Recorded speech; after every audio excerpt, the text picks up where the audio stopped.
l'industrie financière nous a fait croire qu'investir, c'était spéculer. C'est pas vrai. Entre l'épargne et la spéculation, il y a l'investissement. Ne vous barrez pas, battez-vous au contraire, mais prenez votre argent en main. Le rendement du livret A, ce compte épargne que possèdent 78% des Français, est tombé à 1,7%. En 1981, il était autour de 8%. Est-ce toujours un bon investissement? Le livret A, on peut dire qu'il a un vrai avantage, c'est qu'il est sécurisé. C'est-à-dire que l'argent qui est sur un livret A ne risque pas de disparaître. Il a un faux avantage, c'est son rendement. Historiquement, en moyenne depuis 50 ans, le livret A, ça rapporte à peu près 3%, alors que l'inflation est en fait de 2,5%. Donc, en présentant aux gens le rendement du livret A sans inclure l'inflation, on leur a quelque part menti sur le rendement réel qu'avait le livret A. Le livret A, c'est pas un produit d'épargne, c'est pas un produit pour capitaliser et faire grossir l'argent des gens. Le livret A, c'est un produit de sécurité pour avoir de l'argent de côté. Quand vous avez un livret A actuellement à 1,7 et une inflation à 1 et quelques, vous ne perdez pas d'argent face à l'inflation, mais votre épargne, elle ne grandit pas. Et encore l'an dernier, il était inférieur à l'inflation, ce qui veut dire que l'argent déposé sur un livret A perdait de la valeur. Pour doubler un capital, pour arriver de 1 000 € à 2 000 € par exemple, avec le livret A actuellement, il vous faut 42 ans. Si vous allez chercher la performance moyenne de l'économie mondiale depuis 150 ans, il vous faut 10 ans. Mais comme la dimension de sécurité a été fortement mise en avant, les Français se sont assez logiquement rués dessus. L'État, bien sûr, a mis en avant le livret A parce qu'il avait besoin de cette manne financière pour financer le logement social. Donc ça a été tout simplement une manière de flécher l'épargne des gens vers là où le gouvernement en avait besoin. Que conseillez-vous alors d'avoir sur son livret A? On peut avoir 3 mois de revenus sur un livret A, ça fait du sens tant qu'il est supérieur à l'inflation, ce qui est le cas actuellement, mais pas plus. Au-delà, c'est un gaspillage, surtout si vous êtes jeune, surtout si vous avez du temps devant vous. Comment expliquer ce paradoxe entre l'attrait pour ce placement et ce qu'il rapporte? Est-il le signe que les Français sont ignorants sur la gestion de leur propre argent? C'est toute l'Europe de l'Ouest qui est frappée par une forme, effectivement, d'incapacité financière. C'est en train de changer. Dans les années 60, il y avait à peu près les 2/3 des Français qui considéraient que l'argent était sale. Aujourd'hui, c'est 1/3. Donc, on fait des progrès. Ensuite, il y a eu évidemment une forme de domination intellectuelle en France, des idées anticapitalistes jusqu'à récemment, qui ont fait que s'intéresser à son argent était perçu comme quelque chose de mauvais. Au-delà des aspects culturels, effectivement, il y a le comportement des acteurs financiers depuis 40 ans, qui n'est clairement pas favorable à l'éducation financière de la population pour plusieurs raisons. L'industrie financière dans son ensemble prélève à peu près 1,5% de frais par an sur les investissements des Françaises et des Français. Sur uniquement les foyers, ça représente de l'ordre de 70 milliards d'euros par an. C'est les frais des fonds actifs, c'est les frais des assurances-vie, c'est les frais des PER. Les banquiers ont encore à peu près 250 € de frais annuels sur une population qui, pour les 2/3 de la population, ne comprend pas les frais bancaires ni les frais sur l'épargne. Donc effectivement, le système financier n'a pas été encouragé, pour être poli, à se moderniser et n'a pas du tout été encouragé, évidemment, à améliorer l'éducation financière des gens, puisque pour continuer à prélever des frais pour une épargne qui ne vous rapporte rien, si les gens sont au courant, évidemment, ils arrêtent d'accepter une telle situation. Je rappelle que 90% des fonds d'investissement gérés par des êtres humains font moins bien chaque année,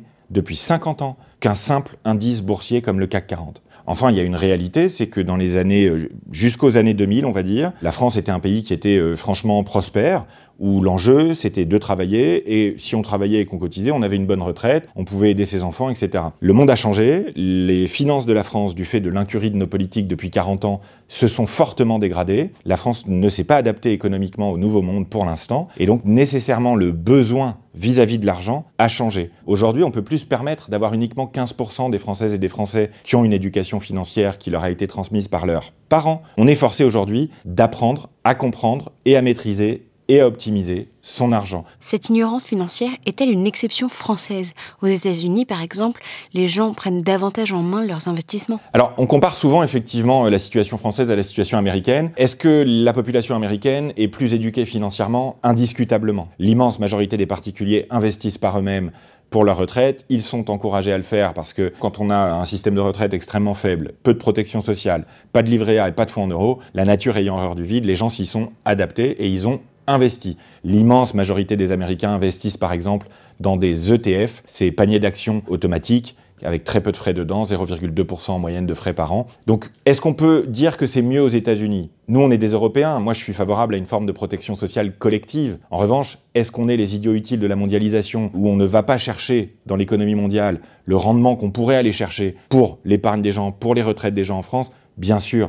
Donc, il y a énormément de progrès à faire, mais je dirais de manière un peu chauvine, on peut rappeler que c'est le général de Gaulle qui a créé l'intéressement et la participation en France, et que cette société de la participation, que ce capitalisme à la française qu'il avait en tête, c'est peut-être une voie médiane dans laquelle j'espère que notre pays va s'engager. Alors comment nous éduquer à la gestion de nos finances personnelles? C'est un enjeu absolument déterminant pour la société française, puisque avec le vieillissement de la population et l'endettement de l'État, de l'argent, quoi que vous disent les politiques actuellement, dans les années qui viennent, il va y en avoir moins. Donc, comme pour d'autres ressources, l'eau par exemple, il faut apprendre à les optimiser. On apprend à mieux se nourrir face à l'industrie alimentaire. On apprend à préserver notre environnement. On apprend à éduquer mieux nos enfants et à les accompagner face aux changements technologiques. Et on n'apprend pas à gérer un peu mieux son argent. Il y a 3 choses à faire, c'est vraiment pas très compliqué l'argent. La première, c'est de faire un budget chaque mois. La deuxième, c'est de se constituer une épargne de précaution, parce qu'avec 3 mois de revenus de côté,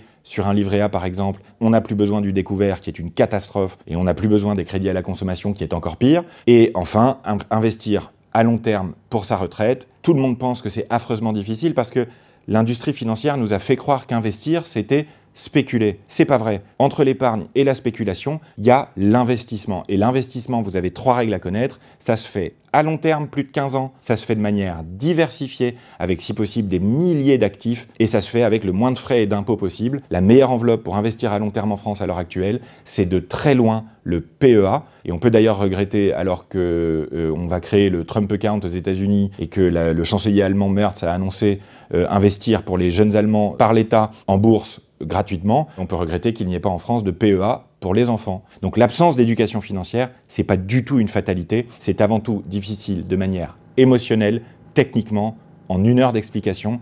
N'importe qui peut comprendre et a tout ce qu'il faut pour le reste de sa vie, tout simplement. Je suis passé en commission économique à l'Assemblée nationale, mais c'est vrai que j'étais atterré par le niveau intellectuel et économique de certains députés, quoi. Vraiment, ne comprennent absolument rien à l'économie. Partagez-vous le constat du prix Nobel d'économie? C'est vrai que ces cours d'éducation financière, ces contenus d'éducation financière, on pourrait actuellement les diffuser à nos élus. Je pense évidemment à la discussion budgétaire actuelle, ou plutôt au village Potemkin de discussion budgétaire auquel nous faisons face actuellement, qui n'aura, on peut l'espérer, que peu d'impact réel, parce que ce budget, on peut croiser les doigts pour qu'il ne soit pas voté, parce que s'il était mis en œuvre, ça serait instantanément une mise à l'arrêt de l'économie française.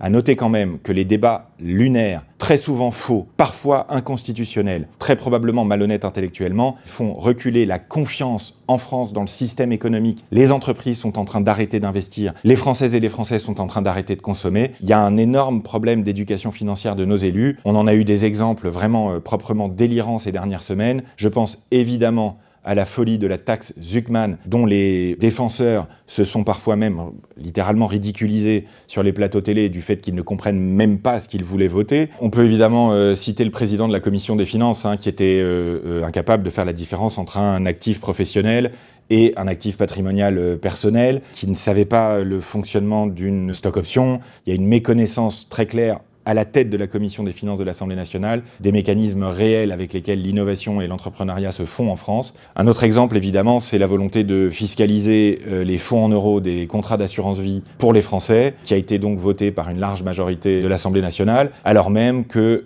les 3/4 du fonds en euros, c'est en fait de la dette française, des obligations d'État français. Vouloir taxer les Français qui achètent de la dette française, à l'heure actuelle, dans un monde où la souveraineté est un enjeu essentiel, ça paraît complètement délirant, évidemment, et la plus forte probabilité est que nos députés, à ce moment-là, ne s'en soient même pas rendus compte. Qu'ils pensent qu'ils vont taxer les riches pour simplifier à l'extrême, alors qu'en fait, ils vont encourager les Français qui épargnent dans la dette française à ne pas le faire. Et les députés qui ont voté cette taxe sur la fortune improductive en seront comptables. Dernière preuve d'incompétence sur la fiscalité peut-être, la volonté de certains députés de voter une taxe sur les multinationales qui viendrait remettre en cause le fonctionnement de toutes nos conventions fiscales avec tous ces pays, c'est donc évidemment impossible à mettre en œuvre. Donc soit c'est de la méconnaissance du système fiscal international, soit c'est de la malhonnêteté intellectuelle. Le fait évidemment que la structure de l'Assemblée nationale soit très fortement tournés vers des profils de fonctionnaires, des profils d'élus, des profils d'universitaires. Ce sont évidemment des profils dont la France a besoin.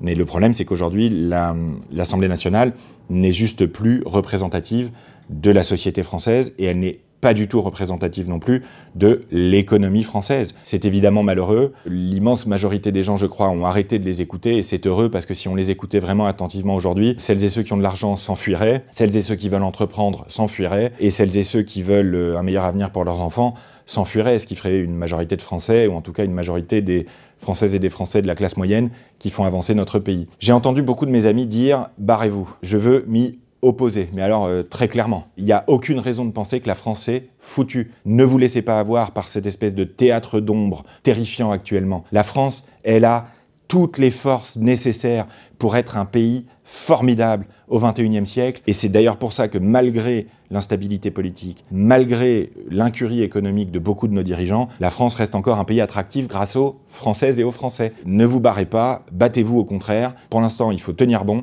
mais prenez votre argent en main.